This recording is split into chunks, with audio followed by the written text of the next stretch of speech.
The Juniper Tree, adapted from the story by Jacob and William Grimm.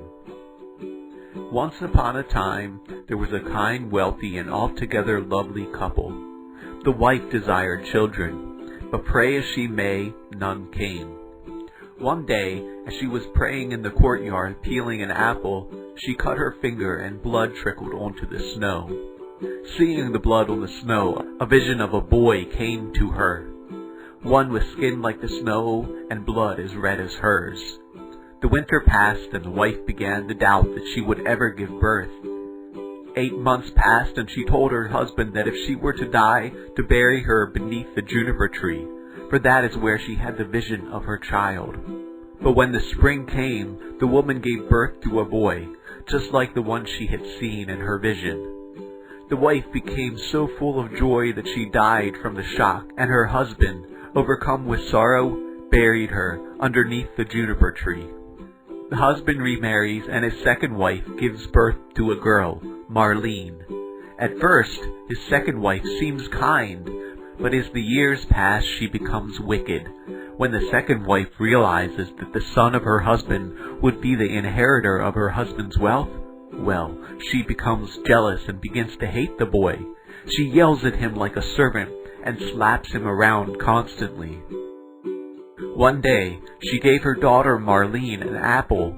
Marlene thanked her and smiled, and seeing that her stepbrother was hungry, she asked if he were not to have one as well. "Of course," she said to her daughter, and she invited the boy to pick an apple from her chest. As the boy was looking over the apples, leaning into the chest, the second wife had a cruel thought, and slammed the lid of the chest on the boy, decapitating him. The second wife panicked and bandaged the boy's head back onto his body. Marlene saw the boy standing still and asked him if he enjoyed his apple. When he did not answer, she hit him on the head, which caused his head to fall off. The girl panicked and told her mother what had happened, in between sobs and tears. Her mother scolded her, but said that they mustn't tell father. The second wife then proceeded to cook the boy into a stew to hide his disappearance. The stew did not need any salt, for Marlene cried so much. When the father came home and they sat down to dinner, his wife said that the boy was out with his uncle. His father was upset but not overly worried, as he sat and enjoyed the stew. Marlene, still distraught, took the bones of the boy and buried them underneath the juniper tree. As she laid them there, her grief and sorrow disappeared. As the girl went back into her house, the juniper tree began to shake and move, and a bird flew away from the tree, and finding a goldsmith, the bird began to sing. The goldsmith told the bird that its song was beautiful, and that he would like to hear more. The bird said that he would sing if the man traded his gold chain. The bird sings its song of sorrow again to a shoemaker, and trades his song for shoes, and then again to a miller, who trades the song for a millstone. The bird then flies away back to the house of the rich man, his wife, and Marlene.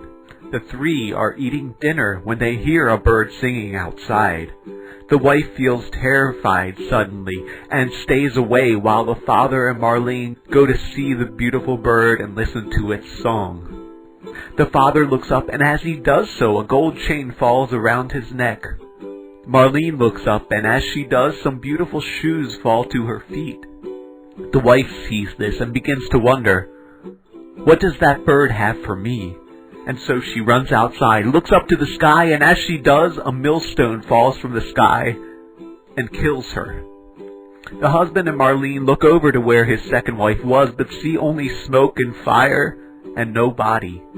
Realizing that she was a terrible person, the two begin to dance underneath the juniper tree, and they live happily ever after.